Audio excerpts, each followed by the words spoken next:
नारायणं नमस्कृत्य नरं चैव नरोत्तमं देवीं सरस्वतीं व्यासं ततो जयमुदीरयेत्।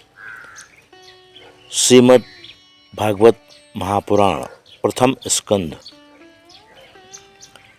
जन्माद्यस्य तोन्वयादितरतश्चार्थे स्वभिज्ञः स्वराट् तेने ब्रह्महृदाय आदिकवये मुह्यन्ति यत् सूरयः तेजो वारिमृदां यथा विनिमयो यत्र त्रिसर्गो मृषा धाम्ना स्वेन सदा निरस्तकुहकं सत्यम परम धीमहि। श्री कृष्ण द्वैपायन वेद व्यास जी ने श्रीमद् भागवत जी की रचना करके जब श्री हरि नारायण प्रभु को दिखाई तो प्रभु ने पूछा, इस ग्रंथ का नाम क्या है? व्यास जी ने कहा, भागवत। इसका अर्थ है भगवता प्रोक्तम भागवतम, भगवान का कहा हुआ है, इसमें भगवान की महिमा है। वहाँ लक्ष्मी जी बैठी थीं, वे बोली, इस ग्रंथ में मेरा नाम तो आया ही नहीं। व्यास जी बोले, माता जी, भगवत्या प्रोक्तम भागवतम, भगवती का कहा हुआ भी भागवत ही बनेगा व्याकरण में। इस प्रकार आपका नाम भी आ गया। लक्ष्मी जी बोली, ऐसे नहीं, स्पष्ट नाम आना चाहिए हमारा। तो व्यास जी ने उसमें श्रीमद् और जोड़ दिया। श्री जी का स्पष्ट नाम आ गया, इसका नाम हो गया श्रीमद् भागवत। इस ग्रंथ का शुभारंभ जन्माद्यस्य यतः, इस ब्रह्मसूत्र से किया गया। व्यास जी बताना चाहते हैं कि इस ग्रंथ में हम वैदिक सूत्रों की ही व्याख्या करने जा रहे हैं। अर्थोयम ब्रह्मसूत्राणां भारतार्थ विनिर्णयः गायत्री भासभूतोऽसौ वेदार्थो परिब्रह्मितः वेदार्थादधिकं मन्ये पुराणार्थं वरानने वेदाः प्रतिष्ठिताः सर्वे पुराणो नात्र संशयः पुराणावांसामरूपः साक्षात् भगवतोदितः ग्रंथोऽष्टादशसहस्रः श्रीमद्भागवताभिधः। श्रीमद्भागवत के मंगलाचरण की महापुरुषों ने अनेकों व्याख्या की है। आइए श्रीधर स्वामी पाद, जो प्रमुख टीकाकारों में जाने जाते हैं, उनके अनुसार जो मूल अर्थ है तदनुसार व्याख्या श्रवण करते हैं। जन्माद्यस्य यतः अस्य विश्वस्य यतो यस्माद् जन्म स्थिति भंगाः भवन्ति, इस विश्व की जिससे उत्पत्ति, पालन और अंत में जिसमें यह लीन हो जाता है, उस परम सत्य परमात्मा का हम ध्यान करते हैं। यतो वा इमानि भूतानि जायन्ते येन जातानि जीवन्ति यत् प्रत्यभि संविशन्ति। जो श्रुति इस तत्व का प्रतिपादन करती है, उसी को व्यास जी ने प्रतिपादन किया। संसार के सभी पदार्थों में जो अन्वित है, पदार्थ परस्पर व्यावर्त हैं, पदार्थों का परस्पर व्यतिरेक है। घट पट नहीं हो सकता, पट घट नहीं हो सकता, किंतु परमात्मा संपूर्ण पदार्थों में अनुगत है। अन्वयादितरतः, कोई कहे क्या सांख्यों की प्रकृति, सांख्य वाले तो मानते हैं प्रकृति जगत में व्यापक है, तो कहते हैं नहीं नहीं, प्रकृति तो जड़ है। हम तो अभिज्ञ उस चेतन परमात्मा का ध्यान करते हैं जो स्वतः सिद्ध ज्ञानवान है। स्वराट तो क्या ब्रह्मा? नहीं, ब्रह्मा जी को जिन्होंने अपने संकल्प मात्र से वेदों का रहस्य प्रदान कर दिया। तेने ब्रह्म हृदय आदि कवये, जिन वेदों के विषय में बड़े बड़े ज्ञानी मोहित हो जाते हैं।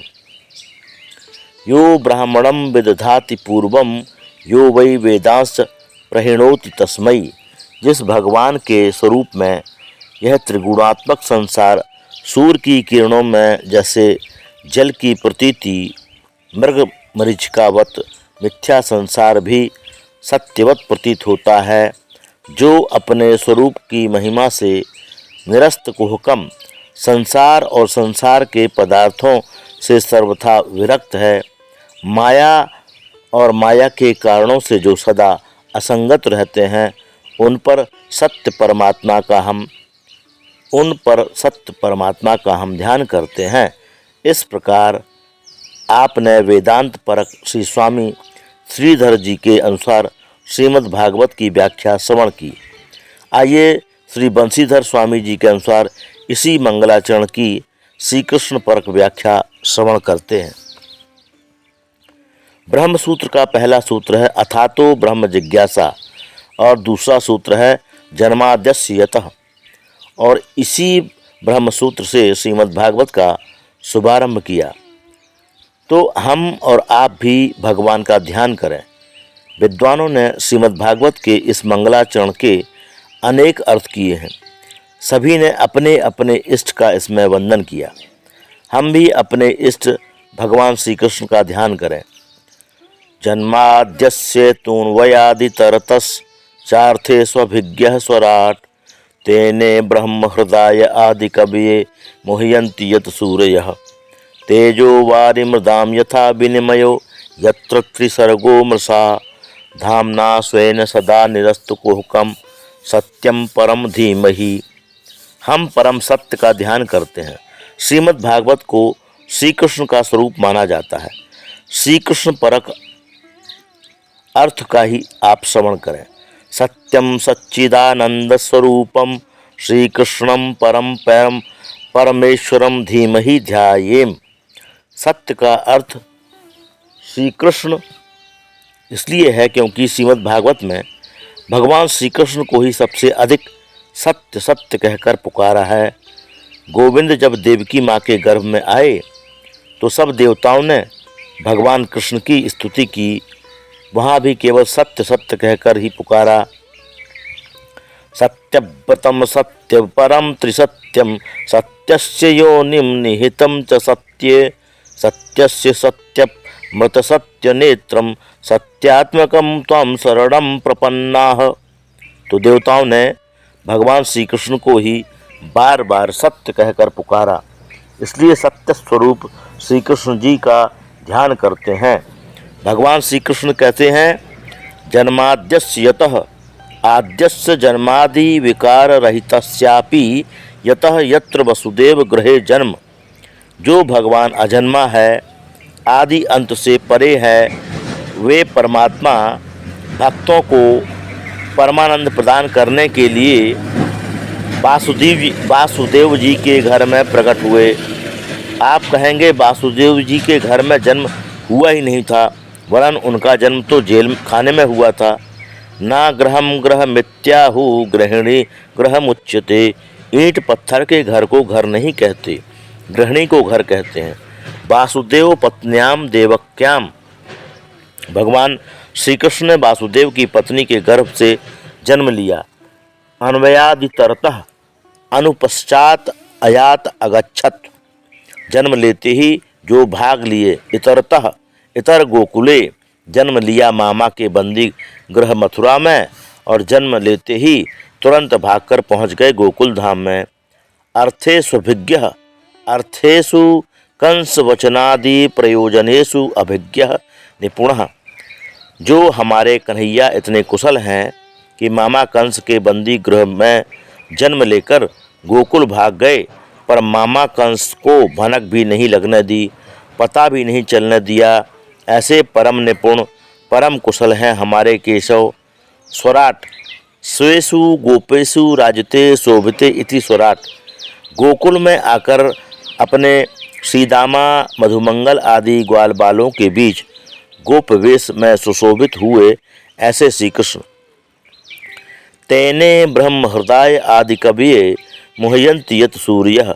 आदि कवये ब्राह्मणे ब्राह्मणं विस्मापयतुं वस्सादि रूपम तेने विस्तारितवान जिन प्रभु ने ब्रज में आकर ऐसी लीलाएं की कि विचित्र लीलाओं को देख देख कर चतुर्मुख ब्रह्मा जी भी विमोहित हो गए कि ये कैसा भगवान है जो ग्वाल बालों के बीच जंगल में बैठा जूठा मीठा सब खा रहा है, ना हाथ पैर धोए, ना कोई पवित्रता का विचार। ये भगवान हो ही नहीं सकता। ऐसे चक्कर में ब्रह्मा जी पड़े कि परीक्षा लेने के लिए ब्रज के ग्वाल बालों बछड़ों को ही चुरा कर ले गए।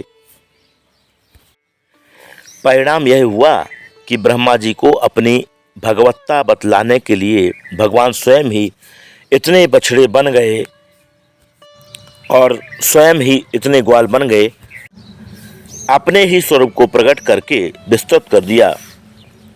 तैने विस्तारित वान, अपने स्वरूप का विस्तार करके ब्रह्मा जी को दिखा दिया। हम ही चरने वाले, हम ही चराने वाले, हम ही बनने वाले, हम ही बनाने वाले। परमात्मा ही तो इस जगत के अभिन्न निमित्तोपादान कारण हैं। बनते भी वही हैं, बनाते भी वही हैं। यही बात भगवान ने वृंदावन में दिखा दी। दसम स्कंध में वर्णन आया है, बछड़े भी स्वयं बने, ग्वाल भी स्वयं बने, अपितु उनके लाठी डंडा भी बन गए, उनके कपड़े वस्त्र आदि भी बन गए। यावत वत्स पव सकाल्प कवयुर यावत करांग्यादिकम यावद्यष्टि विषाण वेणुदल शिष्या वद विभूषाम्बरम यावच्छील गुणाभिधाकृतिवयो यावद विहारादिकम सर्वं विष्णुमयं गिरोंग गर्भदजः सर्वस्वरूपो बभौ। विश्वरूप भगवान सब कुछ बनने में समर्थ है। ब्रह्मा जी का मोह भंग किया, बल्कि ब्रह्मा जी का ही नहीं, मुह्यंति यत् सूर्य भगवान के अग्रज संकर्षण दाऊजी महाराज भी कन्हैया की लीलाओं को देखकर मोहित हो जाते हैं। ऐसे श्री कृष्ण जी तेजो वारी मृदाम यथा विनिमयो। कन्हैया जब बंसी की तान छेड़ते हैं तो उनकी मधुर तान जिसके कान में पड़े वह समस्त भान भूल जाता है। कन्हैया की बंसी का श्रवण करके कल्लोल करती कमनीय कालिंदी का कलरव भी कुंठित हो जाता है।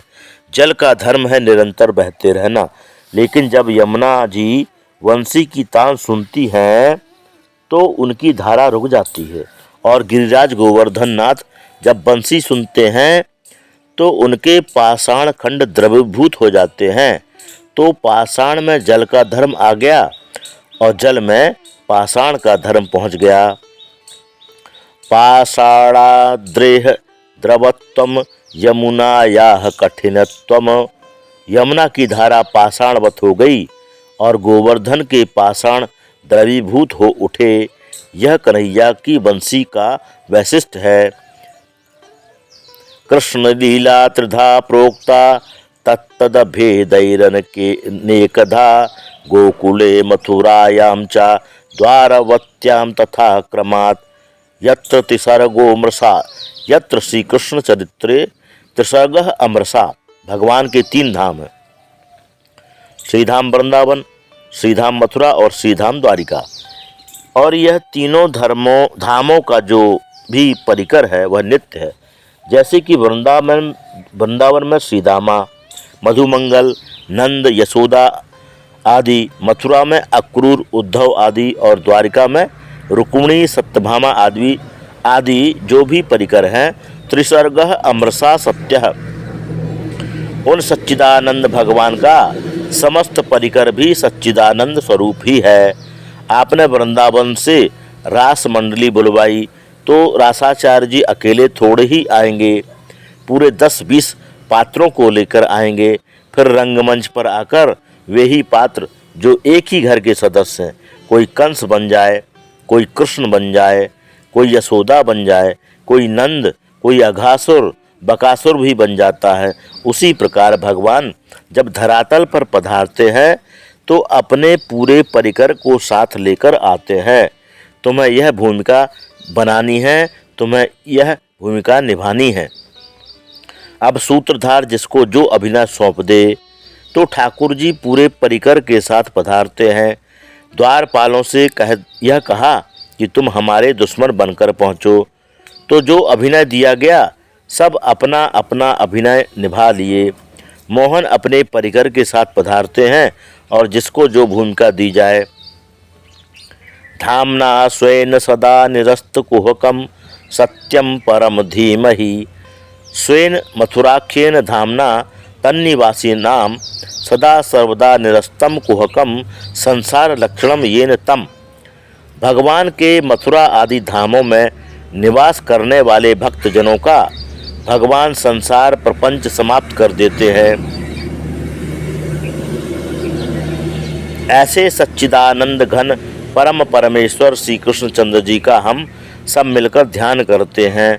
अब द्वितीय श्लोक में व्यास जी अनुबंध चतुष्टय का निरूपण करते हैं। श्रीमद् भागवत का विषय क्या है, श्रीमद् भागवत सुनने का पात्र कौन है और श्रीमद् भागवत सुनने से क्या लाभ है। धर्म प्रोज्झित कैतवोत्र परमो निर्मत सराणाम सताम। वेद्यम वास्तव मत्र वस्तु शिवदम तापत्रयोन्मूलनम। श्रीमद्भागवते महामुनिकृते किंबा परैरीश्वरः सद्यो हृद्यवरुध्यते त्रिकृतिभिः शुश्रूषुभिस्तत्क्षणात्। इस श्लोक में 3 बार अत्र शब्द का प्रयोग किया गया है। व्यास जी कहते हैं अत्र श्रीमद् भागवते प्रोज्झित कैतवः परमो धर्मः निरूप्यते। श्रीमद् भागवत में निष्कपट परम धर्म का निरूपण किया गया है। परम धर्म किसे कहते हैं, इसकी चर्चा आगे के प्रसंगों में विस्तार पूर्वक सुनेंगे। तो श्रीमद् भागवत का मुख्य विषय क्या है, परम धर्म का निरूपण। अत्रैव निरूप्यते नान्यत्र। श्रीमद् भागवत में परम धर्म का जिस विधि से वर्णन किया गया है वह आपको अन्यत्र सुनने को प्राप्त नहीं होगा, इसलिए अत्र शब्द का प्रयोग किया। उसका पात्र कौन है, निर्मत सराणाम सताम निर्गता मत्सरा येभ्य ते निर्मत्सराः। जिसके भीतर में मत्सर निकल गया हो। मत्सर और मच्छर में थोड़ा ही अंतर है। मच्छर बाहर से काटता है, मत्सर भीतर से काटता है। लेकिन बाहर के मच्छर से बचने के लिए आप मच्छरदानी में सो जाओ, पर भीतर का मच्छर बहुत खतरनाक है, बड़े बड़े लोगों को भी नहीं छोड़ता।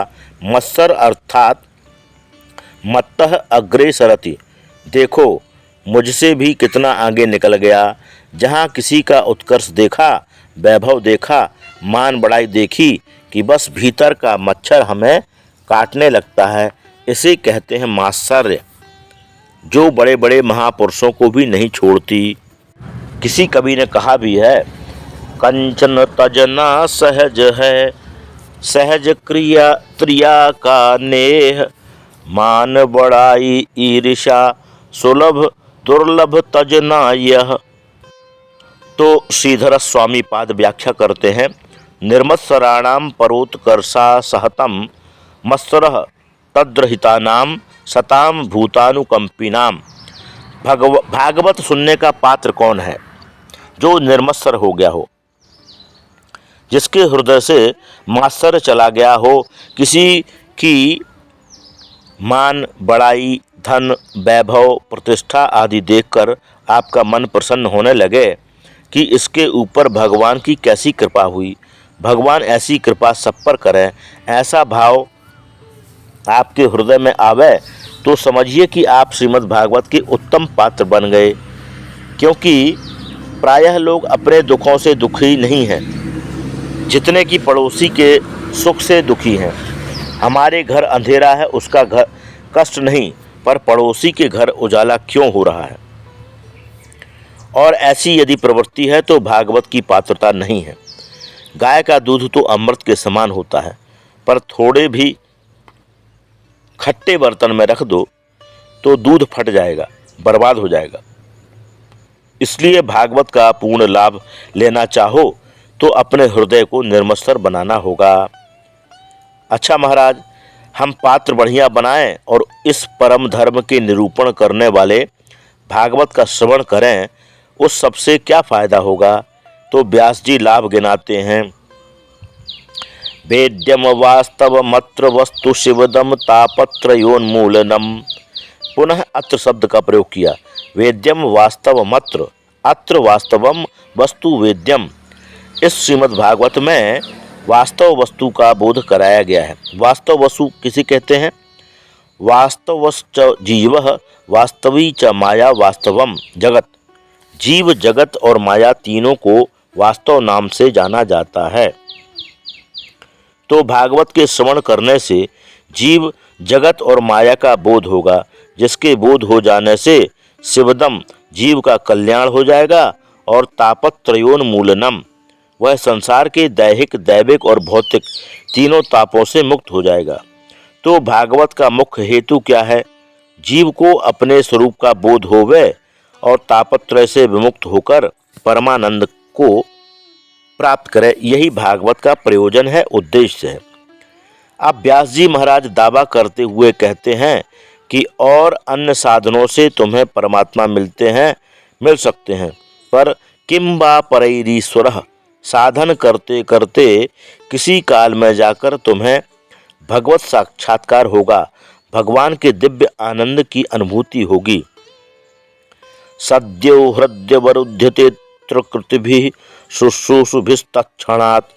अभी कथा सुनी नहीं, केवल सुनने की इच्छा मन में प्रबल हो गई कि हमें सुनना है, तो सुनने की उत्कंठा का उदय होता है। श्रोतुम इच्छद्भिः शुश्रूषुभिः तत्क्षणात् ईश्वरः हृदय अवरुध्यते। सुनने की उत्कंठा होते ही परमात्मा हृदय में आकर अवरुद्ध हो जाते हैं। व्यास जी के शब्दों पर ध्यान दें। यह नहीं कहा कि भगवान हृदय में विराजमान हो जाते हैं, अपितु सद्यो हृदय वरुध्यते, शीघ्र ही भगवान हृदय में अवरुद्ध हो जाते हैं। अभिप्राय है कि भगवान आने के बाद भागना भी चाहें तो भाग नहीं सकते, अवरुद्ध हो गए। आप तो कथा में विराजमान हैं, जब मन आवे बैठें, जब मन आवे उठकर चल दें। और कहीं द्वार बंद कर दिया जाए कि ऐसा नियम है कि कथा संपन्न होगी तब 6 बजे ही द्वार खुलेगा, फिर आपको विराजमान नहीं कहा जाएगा, अवरुद्ध कहा जाएगा। क्या करें, फंस गए। आए तो ये सोचा कि आधा पौना घंटा सुनेंगे, उसके बाद चल देंगे, पर यहाँ का नियम मालूम नहीं था, अब तो फंस गए, तो व्यक्ति अवरुद्ध कहा जाएगा। उसी प्रकार भगवान भी एक बार विराजमान हो जाए तो फिर जो भागना भी चाहे तो भाग नहीं पाते, भक्त के हृदय का बंधक बन जाते हैं। ये प्रताप है श्रीमद् भागवत का। निगम कल्प तरोर गलितम फलम सुखमुखादमृतद्रव संयुतम पिबत भागवतम रसमालयम मुहुरहो रसिका भुवि भावुका। नितराम गमयति बोधयति सा निगमो वेदः। वेदों का नाम है निगम। वेद रूपी इस विशाल कल्प तरु का परिपक्व फल श्रीमद् भागवत है। किसी ने पूछा कि यदि भागवत रूपी फल बहुत परिपक्व है और वेदों की उच्च शाखा से टपककर नीचे गिरा है, तब तो फूट गया होगा। श्रीधर स्वामी पाद कहते हैं कि यह फूटा हुआ फल नहीं है, क्योंकि शिष्य प्रशिष्यादि रूप पल्लव परंपरया शनैर खंड मेवावतीर्णम न तूच्च निपातेन स्फुटितम। यदि नीचे गिरा होता तो शायद फूट जाता, पर यह तो शाखा प्रतिशाखा के द्वारा शनै शनै धरातल पर आया। सबसे पहले भगवान श्री नारायण की दिव्य शाखा से यह फल टपका। भगवता प्रोक्तम भागवतम, इसका नाम भागवत है, क्योंकि चतुश्लोकी भागवत के रूप में यह बीज भगवान ने ब्रह्मा जी को प्रदान किया। तो नारायण की शाखा से यह फल टपका, तो ब्रह्मा की शाखा पर आकर अटका, फिर ब्रह्मा की शाखा से टपका तो नारद की शाखा पर लटका, फिर नारद की शाखा से टपककर व्यास जी की शाखा पर अटका, फिर व्यास जी की शाखा से टपका तो सुख शाखा पर अटका, फिर सुख शाखा से टपका, तब परीक्षित के माध्यम से सूत जी आदि अनेक ऋषियों को प्राप्त हुआ। तो यह धीरे धीरे डालियों के सहयोग से धरातल पर आया है, इसलिए टूटा फूटा नहीं है, यथावत ज्यों का त्यों यह फल धरातल पर उपलब्ध हो गया। किसी ने पूछा, व्यास जी आपका फल तो बड़ा सुंदर है और पका हुआ भी है, परंतु खट्टा निकल पड़ा, तब? खट्टा फल खाने में अच्छा नहीं लगता, फल तो मीठा होना चाहिए। व्यास जी कहते हैं फल एकदम मीठा है। जिज्ञासु ने पुनः पूछा, आपके कहने से थोड़े ही मानेंगे, कोई प्रमाण दीजिए। व्यास जी बोले, तो प्रमाण यह है कि फल का उत्तम पारखी तोता माना जाता है। तोता जिस फल में चोंच मार दे, आंख मूंद कर समझ लो मीठा निकलेगा। तो मेरे भागवत रूपी फल में सुखदेव जी रूपी तोते ने चोंच मार दी। सुख मुखादमृत द्रव संयुतम, यह श्रीमद् भागवत सुख मुख विगलित फल है। इस फल में सुखदेव जैसे परमहंस का मुख लगा हुआ है, ऐसे वैसे महात्मा नहीं, जन्म लेते ही जो परिव्राजक होकर चल दिए।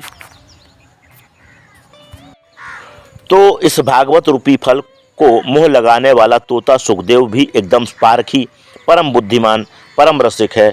और इस फल में ऐसे विशेषज्ञ तोता की चोंच लगी है तो खट्टे होने का प्रश्न ही नहीं। पुनः जिज्ञासु ने व्यास जी से पूछा, बाबा फल बहुत मीठा है, अच्छी बात है, पर इस फल में रस कौन सा है? आम है तो आम रस उससे बनाया जाता है, भागवत यदि फल है तो उसका रस क्या है? अमृतम परमानंदः सा एव द्रवो रसः, परमात्मा को श्रुतियों ने रस रूप में ही प्रतिपादन किया है। रसो वैसः रसम हि वाह्यम लब्ध्वानंदी भवति, वह परमात्मा रस स्वरूप है, वही परमात्मा रूपी रस इस भागवत रूपी फल में भरा हुआ है। कृष्ण रस से परिपूर्ण यह फल है। भगवान श्री कृष्ण चंद्र के मधुर चरित्र ही इसमें रस स्वरूप में विद्यमान है। स्वयं परमात्मा की ही तो यह वांगमयी मूर्ति है, यह श्रीमद् भागवत। वह रसराज श्री कृष्ण ही इसमें रस रूप में विद्यमान है। अतः व्यास जी कहते हैं, इस भागवत रूपी फल को पियो। पुनः एक जिज्ञासु ने कहा, जय हो व्यास जी महाराज, फल भी नहीं पिया जाता, फल को खाया जाता है, चूसा जाता है, पीने वाला फल तो कोई नहीं होता। व्यास जी कहते हैं, भाई चूसने की बात तब करता जब इस फल में छिलका गुठली होते, पर संपूर्ण भागवत साक्षात श्री कृष्ण का शब्द विग्रह है। अतः इसमें फेंकने वाली छिलका गुठली आदि कोई चीज ही इसमें नहीं है। इसलिए कृष्ण रूप के इस रसमय फल का पान करो। यह फल रसमय माधुर्यपूर्ण है, इसलिए पियो। व्यास जी बोले, बारंबार पियो, जितनी बार पी सकते हो उतनी बार पियो। पीते पीते जब तक उस रस में तुम स्वयं ही रसमग्न ना हो जाओ, तब तक पीते जाओ। जिज्ञासु ने प्रश्न किया, अच्छा महाराज, तो किसे किसे पिला रहे हैं आप? तो व्यास जी ने दो नामों को पुकारा, अहो रसिका भुवि भावुका, अरे रसिको, अरे भावुको, आओ, तुम्हारे लिए यह अमृत तैयार किया है, इसे पियो। जिज्ञासु ने पूछा, महाराज और कोई नहीं पी सकता क्या? इन दो लोगों को ही क्यों पुकारा? व्यास जी कहते हैं, नहीं, प्याऊ तो सार्वजनिक है, जो आवे उसे पानी पिलाया जाता है, लेकिन दो नाम तो मैंने उनके लिए हैं जिनको प्यास ज्यादा लगी है, और पानी का महत्व तो प्यासा ही समझ सकता है। जिसे प्यास ना हो उसे हठात बुलाया जाए, आओ आओ बाबूजी, मीठा मीठा पानी पीकर जाओ, तो बाबूजी पानी नहीं पिएंगे, क्योंकि उन्हें प्यास ही नहीं। फिर भी दुराग्रह पूर्वक उसने बाबूजी को बुला ही लिया, तो बाबूजी आएंगे, पानी बाद में पिएंगे, पहले उससे प्रश्नों की झड़ी लगाएंगे।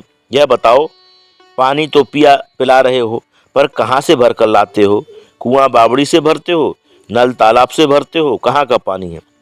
इतने प्रश्न कर डाले, पानी को छुआ तक नहीं। यह प्रश्न इसलिए हो रहे हैं क्योंकि प्यास नहीं है, और कहीं रेगिस्तान में फंस गए होते और प्यास के मारे मुंह चिपक रहा होता और कोसों दूर पानी का दर्शन नहीं हो रहा होता, उस क्षण कोई अचानक कह दे, भैया पानी पियोगे? तो छान कर भरा या मांझ कर भरा या कुएं से भरा, एक प्रश्न समझ में नहीं आएगा। उस समय सिर्फ पानी समझ में आएगा। उस समय वह प्यासा पानी का महत्व समझता है। इसलिए व्यास भगवान कहते हैं, यह दिव्य कथामृत प्रभु के चरित्रों का अमृत है, पर जो पिपासु है वही इसका महत्व समझ पाएंगे। रसिकों और भावुकों का नाम इसलिए लिया क्योंकि यह कृष्ण कथामृत पान करने के लिए आतुर हैं, पिपासु हैं। जो पिपासु होता है उसकी पैनी निगाह चारों तरफ ढूंढती है कि पानी कहाँ मिलेगा। वह निमंत्रण की प्रतीक्षा नहीं करेगा। रसिक तो पागलों की तरह भागते हैं, कैसे भी मिले, कहीं भी मिले, हमें पीना है। इसलिए व्यास जी महाराज ने रसिक और भावुकों का ही आह्वान किया। नैमिषे निमिषक्षेत्रे ऋषयः शौनकादयः सत्रम स्वर्गाय लोकाय सहस्त्र सममासतो। नैमिषारण्य की पावन भूमि में शौनक आदि 88,000 महात्माओं का 1,000 वर्ष का सत्संग सत्र चल रहा है। जहाँ एक एक निमिष का महत्व हो वह नैमिषारण्य। जिस भूमि में जाकर इस चंचल मनस्चक्र को शांति मिले वही नैमिषारण्य। ब्रह्मा जी का भेजा चक्र यहीं गिरा, इसलिए चक्रवर्ती बना, चक्र तीर्थ बना, वही नैमिषारण्य कहलाया। परंतु हमारा भी मनस चक्र चलकर जहाँ शांत हो जाए वहीं भगवान के कथा की सबसे पावन भूमि है। मन का निग्रह करना इतना सरल नहीं, पर भगवान के चरित्र इतने मधुर हैं कि हठात जीव के मन को बड़ी सरलता से खींच लेते हैं। इसलिए हमारे कन्हैया 3-3 जगह से टेढ़े हैं। मल्लाहों को मछली पकड़ते आपने देखा होगा। जिस कांटे से वह मछली को पकड़ते हैं उस कांटे को वंशी कहते हैं। टेढ़े कांटे में खाद्य पदार्थ लगाकर पानी में छोड़ते हैं। जहाँ मछली ने खाया कि कांटा चुभ गया, वंशी में फंस गई मछली। अब चाहे जितना छटपटाले पर बचने वाली नहीं। मल्लाह डोरी में से खींच लेता है तो विषयासक्त जीव का मन परमात्मा की ओर लगता नहीं, अभिमुख होता नहीं। तो परमात्मा फिर धराधाम पर सुंदर लीला पुरुषोत्तम श्री कृष्ण बनकर प्रकट हुए।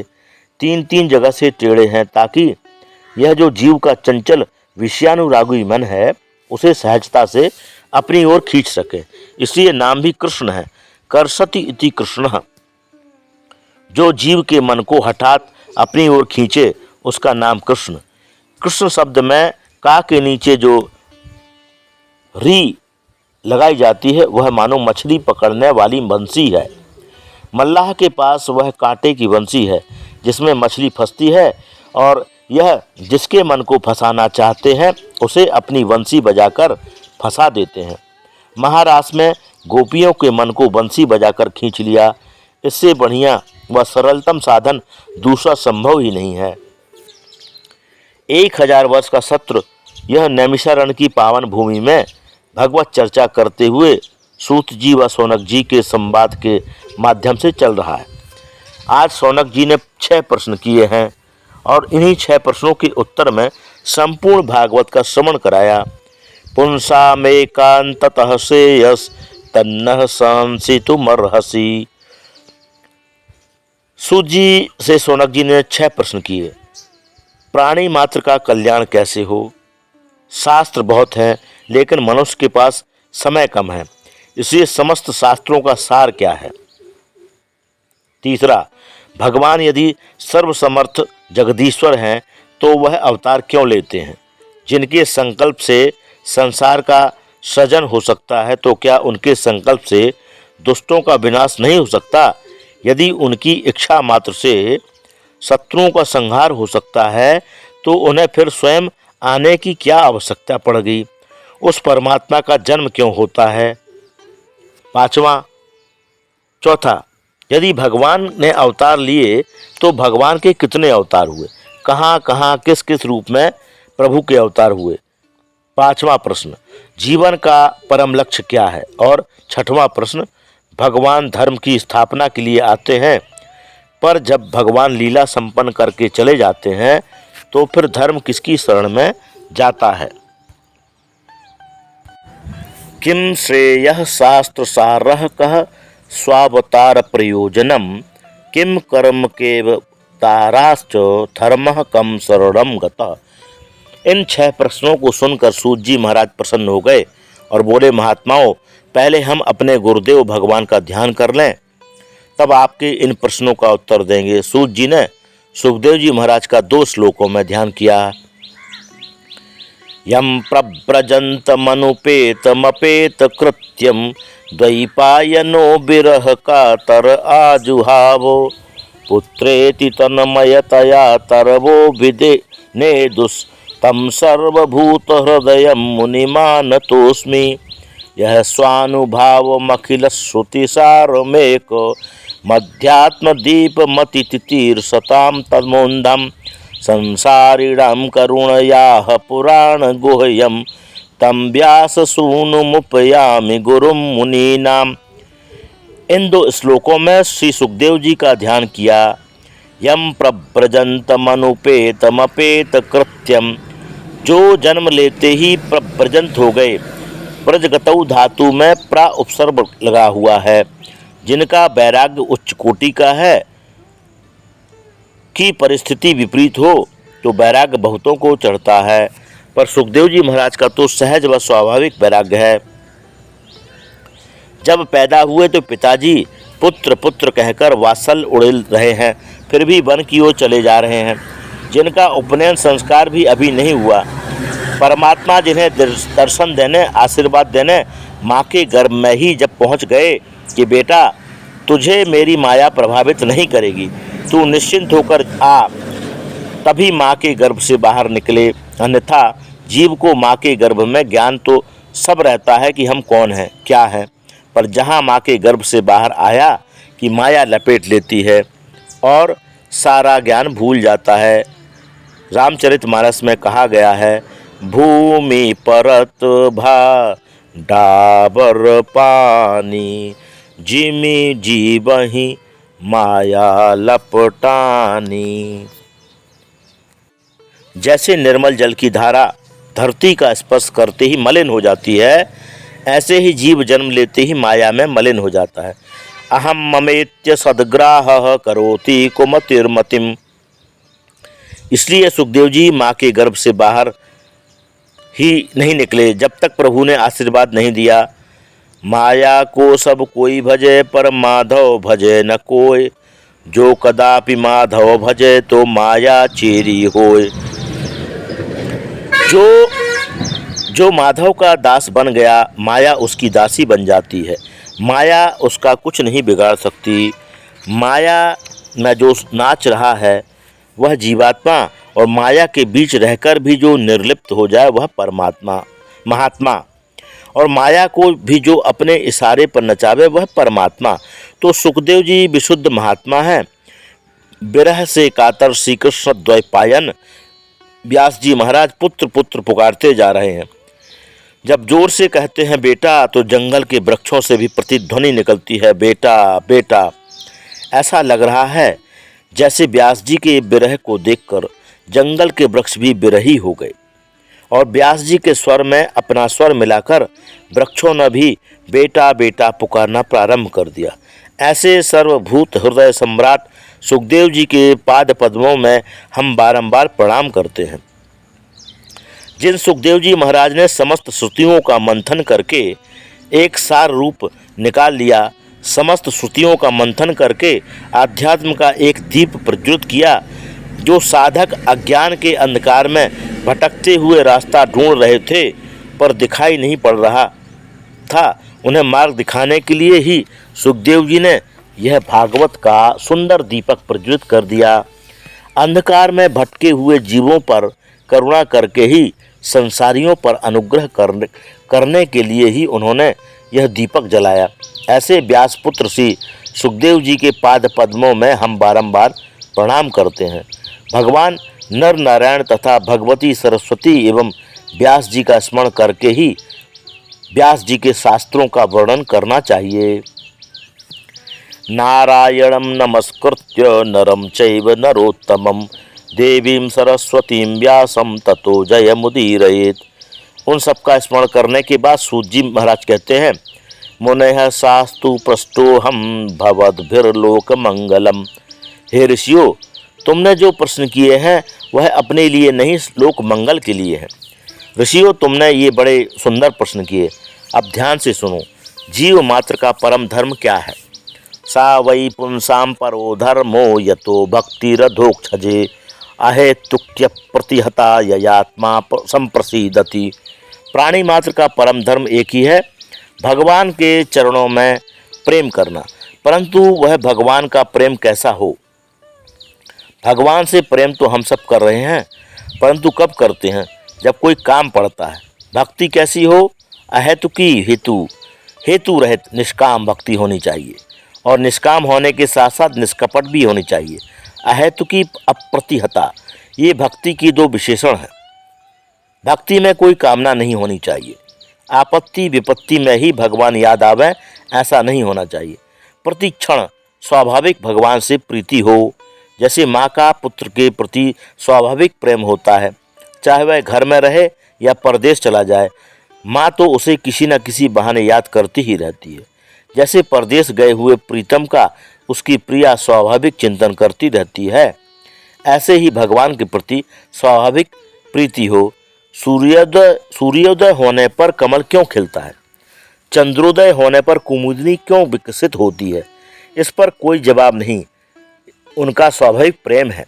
तो ये जैसे सहज प्रीति इनमें होती है, ऐसे प्रभु के प्रति हमारी सहज प्रीति हो, स्वार्थ भरी प्रीति नहीं। अहेतुक्य प्रतिहता ययात्मा संप्रसीदति। ऐसी यदि विशुद्ध भक्ति भगवान के चरणारविंद में हो जाए तो जनयत्यासु वैराग्यम ज्ञानम च यद हेतुकम। भक्ति के ही बेटा है ज्ञान और वैराग्य। जब भगवान में भक्ति सुदृढ़ हो जाएगी तो भगवान के स्वरूप का ज्ञान अपने आप हो जाएगा और जगत से वैराग्य भी स्वतः हो जाएगा। अलग अलग क्रियाएं नहीं होंगी, अपने आप ही हो जाएगा। मीरा जी का चित्त गिरधर गोपाल में ऐसा चिपक गया कि मीरा जी को फिर घर छोड़ने की जरूरत नहीं पड़ी। घर अपने आप ही छूट गया। घर में रह रही हैं तो कृष्ण दीवानी होकर नाच रही हैं, और घर से कोई निकाल दे तो कोई फर्क नहीं। उनके लिए तो घर के बंधन ही विघ्न बनने लगे। वह घर में रहे तो वैराग्य, और बाहर चली जाए तो क्या फर्क पड़े। घर अपने आप ही छूट गया। कहाँ कितना बड़ा वैभव, कितनी संपन्नता राजघराने की, पर कृष्ण गृहीत मानसाह होते ही अपने आप भगवान के स्वरूप का ऐसा ज्ञान हुआ, जगत से ऐसा वैराग हुआ कि कुछ करना ही नहीं पड़ा, और अपने आप ही मुँह से निकल पड़ा कि मेरे तो गिरधर गोपाल दूसरो न कोई। तो संसार में जो आसक्ति है वह अपने आप छूट जाएगी। कब? जब भगवत प्रेम जाग जाएगा तब। अरे भाई, कन्या का जन्म होता है माँ बाप के यहाँ, लालन पालन होता है, तो माँ बाप से कन्या की कितनी प्रीति हो जाती है। माँ बाप के प्रति कितना प्रेम उस पुत्री के मन में होता है। कोई पूछे बेटी तुम्हारा घर कौन सा है, तुरंत दिखाएगी यह मकान हमारा है, यह गाड़ी हमारी है, ये माताजी हैं, ये पिताजी हैं, ये भैया हैं। कितनी प्रीति। और जहाँ 20 वर्ष की हुई, घर परिवार वहीं सब था जहाँ विवाह हुआ, तब सब कुछ बदल गया।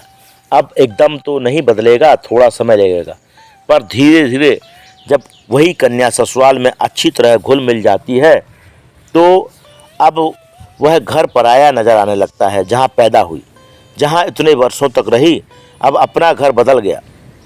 अब ये बंगला मेरा, ये गाड़ी मेरी, ये मेरे पतिदेव, ये मेरा बेटा, ये मेरा परिवार, वह मेरा मायका है। बदल गया सब। कल तक वही सब कुछ था, आज यही सब कुछ हो गया। मायके में माता पिता बुला भी लें कि माताजी की तबीयत थोड़ी ठीक नहीं है, बेटी कुछ दिन के लिए आ जाओ, तो आ जाएगी। 2-4 दिन रह जाएगी, फिर कहेगी देखो घर में कोई नहीं है और बच्चों की पढ़ाई ख़राब हो रही है, बहुत सारे काम पड़े हैं, अब ज़्यादा दिन नहीं रुक सकते। तुरंत अपनी ससुराल के लिए भागती है, क्योंकि अब उसे महसूस हो गया कि वह मेरा घर है। सब कुछ बदल गया। उसी प्रकार जब तक यह संसार है तब तक हम इसी को ही अपना समझते रहते हैं, परंतु कोई सद्गुरु की कृपा दृष्टि हो जाए और पाणिक ग्रहण उस परम पति के साथ हो जाए तो अपने वास्तविक घर को हम समझ लें कि हमारा घर वास्तव में तो यह है।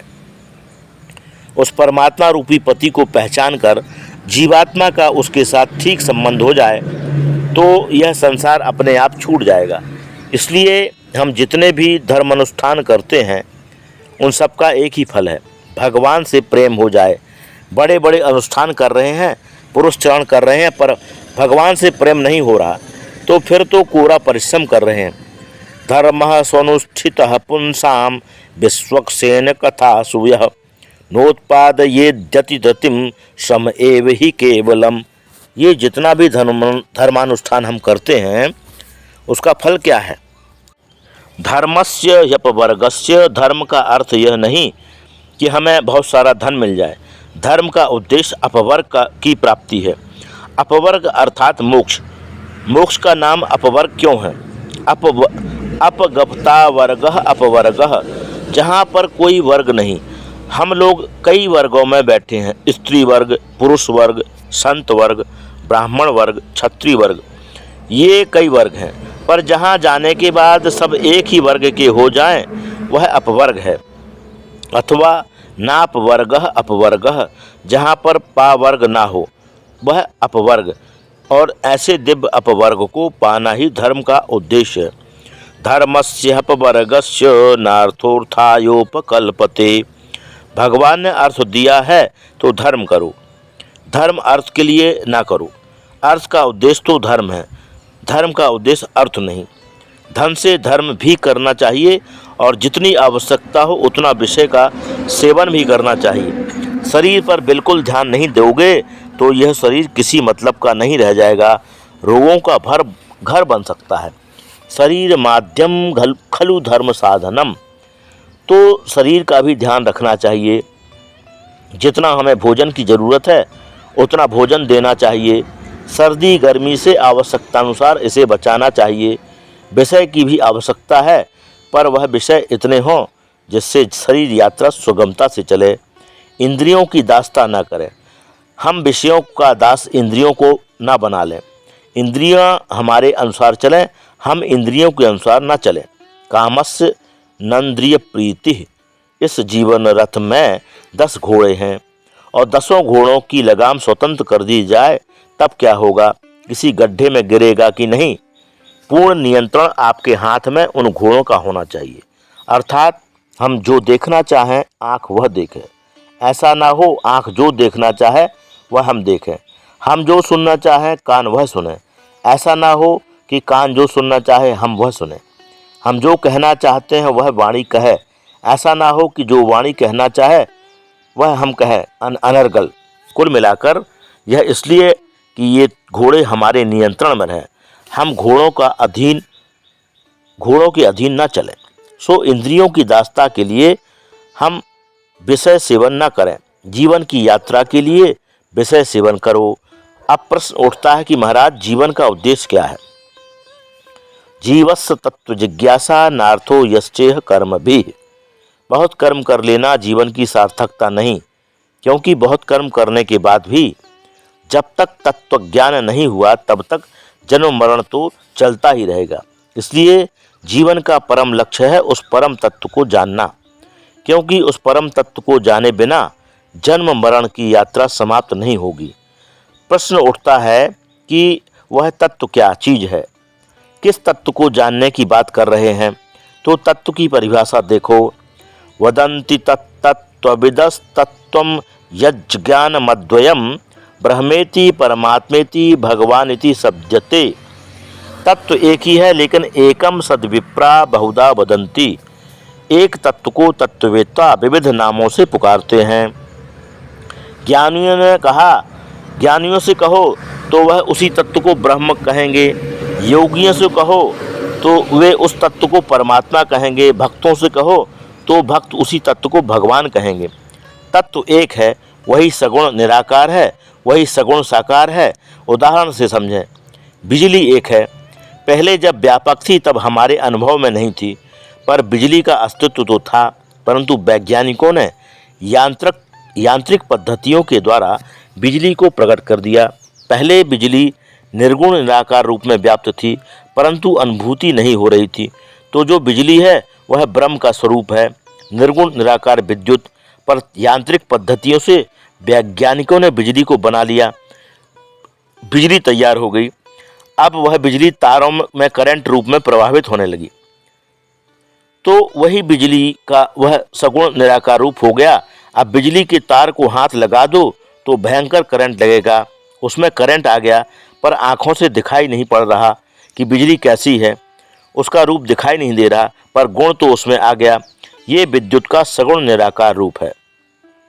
परंतु वही बिजली का करंट जब बल्ब से जोड़ा तो प्रकाश फेंकने लगा। अब बिजली का रूप भी समझ में आ गया। जहाँ बल्ब जलता दिखा तो हमने कहा कि बिजली आ गई। अब हमें छूने की सोचने की आवश्यकता नहीं, क्योंकि प्रकाश दिख रहा है। तो जो पहले बिजली व्यापक थी वह निर्गुण निराकार थी, बनकर जब तारों में प्रवाहित होने लगी तो वह सगुण निराकार थी, और बल्ब से प्रकाशित होने लगी तो सगुण साकार हो गई।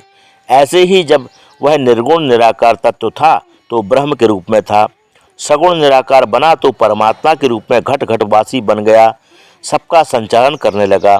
और वही राम कृष्ण सिंह आदि दिव्य रूप धारण करके हमारे बीच प्रकट होकर नाचने भी लगा, गाने भी लगा। तो उसी तत्व को हम भगवान कहने लगे। यदि वह बिजली प्रकाश के रूप में प्रकट ना हो तो बिजली हमारे किस मतलब की? प्रकट भी होना चाहिए, इसलिए वही हमारा दिव्य रूप बनाकर प्रकट जब होता है तो वह भगवान हमारे बीच में आँखों का विषय बन जाता है। शेष गणेश महेश दिनेश सुरेशहु जाहि निरंतर ध्यावे। पर वही जब प्रकट होकर हमारे बीच आया तब ताहि अहीर की छोहरिया चचिया भर छाछ पे नाच नचावे। कहाँ तो वह ब्रह्म ध्यान में नहीं आ रहा था, और आज ब्रज की ग्वालिनी कहती है कन्हैया बढ़िया ठुमका मारकर नाच दे तो ताजो ताजो माखन खिलाएंगे।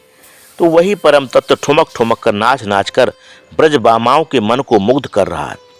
भक्तों को परमानंद प्रदान करने के लिए वही परम तत्व प्रकट होता है। अब प्रकट होने के कई रूप हैं। राम जी के रूप में, श्याम जी के रूप में, बराह के रूप में, कपिल के रूप में, अनेक रूपों में वह प्रकट हुआ। मुख्य रूप से भगवान के 24 अवतार हुए हैं। वैसे तो भगवान के अनंत अवतार हैं। अवतार के कई भेद हैं, जैसे अंशावतार, आवेशावतार, कलावतार, पूर्णावतार आदि। तो कोई आवेशावतार है तो कोई अंशावतार है। पर एते चांस कला पुंसः कृष्णस्तु भगवान स्वयं। भगवान श्री कृष्ण जी का और रामचंद्र जी का परिपूर्ण अवतार है। चकार शब्देन रामोपिज्ञेयः एते चांस। तो चाकार शब्द इसमें जोड़ा है। तो चकार के द्वारा श्री सूत जी महाराज श्री रामचंद्र को तो पूर्णावतार स्वीकार कर रहे हैं। तो श्री राम जी और श्री कृष्ण जी का ही पूर्णावतार है। बाकी कोई आवेशावतार तो कोई अंशावतार तो कोई कलावतार। अब रसिकों की अपनी अपनी उपासना है, किस रूप में वह परम तत्व उन्हें ज़्यादा आनंद देता है। किसी को छैल छबीले कृष्ण कन्हैया बहुत अच्छे लगते हैं, तो किसी को मर्यादा पुरुषोत्तम राम जी का रूप ज़्यादा भाता है, तो किसी को जटाजूटधारी फक्कड़ भोले बाबा ज़्यादा अच्छे लगते हैं।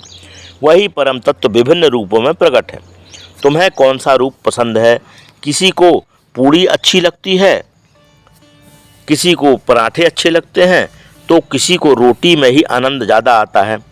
अब अपना अपना स्वाद है। तुम्हारा रस जहाँ हो। हरि व्यापक सर्वत्र समाना, प्रेमित प्रगट होई मैं जाना। प्रहलाद जी की निष्ठा एक खंबे में भी प्रभु को प्रकट कर देती है। तुम्हारा प्रेम कहाँ पुष्ट हो जाए, परमात्मा वहीं से प्रकट हो जाएगा। नामदेव जी ने कुत्ते से ही भगवान को प्रकट कर दिया। फुलका सेंक कर भोग लगाने की तैयारी कर रहे थे, तभी कुत्ता आकर मुंह में टिक्कड़ दबाकर भाग लिया। नामदेव जी ने उसी में अपने प्रभु का दर्शन हो रहा है। अरे वाह प्रभु, रूखे रूखे टिक्कड़ खा रहे हो। अरे जब आपकी कृपा से घी है तो जरा चुपड़ के ही भोग लगाइए। घी की कटोरी लेकर पीछे पीछे भागने लगे तो भगवान उसी श्वान शरीर से ही प्रकट हो गए। तो भगवान की सत्ता तो सार्वभौम है, तत्व वही है, उसमें भेद नहीं है। बिजली वही एक है, उसके प्रयोग अनेक हैं। यथा बल्ब से जुड़कर प्रकाश दे रही है, पंखा से जुड़कर हवा दे रही है, हीटर से जुड़कर गर्मी दे रही है, कूलर से जुड़कर शीतलता दे रही है, आदि आदि तमाम उसके अनेक प्रयोग हैं। बिजली के भीतर कोई भेद नहीं, सब एक ही बिजली है। आवश्यकता के अनुसार जहाँ तुम्हारी उपयोगिता सिद्ध होवे वही सबसे उत्तम है। यदि उस परम तत्व को ठीक से जान लिया तो उससे क्या होगा? भेद्यते हृदय ग्रंथि छिद्यन्ते सर्व संशयाः क्षीयन्ते चास्य कर्माणि दृष्ट एवात्मनीश्वरे। उस परम तत्व को जानते ही तुम्हारे हृदय की अज्ञान की सारी ग्रंथियां खुल जाएंगी। जितने भी बुद्धि में संशय और भ्रम है सब समाप्त हो जाएंगे। जितने भी कर्म बंधन है उनसे तुम विमुक्त हो जाओगे। इसलिए उस परम तत्व को जानना ही जीवन का परम लक्ष्य है और उस परम तत्व को मानव जीवन में ही जाना जा सकता है। अन्य जितने शरीर हैं वह तो भोग के लिए हैं। जितने भी जानवर हैं आहार निद्रा भय मैथुन में जीवन निकाल देते हैं। केवल मानव की इसलिए विशेषता है क्योंकि मानव उस परम तत्व को जान सकता है जिसे जानने के बाद आवागमन ही छूट जाता है। इसलिए मानव जीवन की बड़ी महिमा शास्त्रों में गाई है। मोक्ष के दरवाजे में जो ताला लटका है वह ताला इस मनुष्य शरीर की चाबी से ही खुलता है। चाबी तो 84 लाख है पर 84 लाख चाबियों में वहाँ कोई फिट नहीं बैठती। मानव तन की चाबी इतनी बढ़िया है कि इस चाबी को प्राप्त करके एकदम ताला खुल जाता है। पर चाबी हाथ में लग गई फिर भी ताला ना खुले तो इससे बड़ा अभागा कौन। तो यह मनुष्य शरीर साधनों का धाम है। हम मनुष्य शरीर से साधन कर सकते हैं, उस परम तत्व को जान सकते हैं। इसलिए इस चाबी का सदुपयोग करना चाहिए। रामचरितमानस में कहा है, बड़े भाग मानुष तन पावा सुर दुर्लभ सब ग्रंथनि गावा साधन धाम मोक्ष करी द्वारा पाई न जेहि परी परलोक संवारा। बोलिए वृंदावन बिहारी लाल की जय। आगे की कथा कल। कृष्णाय वासुदेवाय हरये परमात्मने प्रणतक्लेशनाशाय गोविंदाय नमो नमः।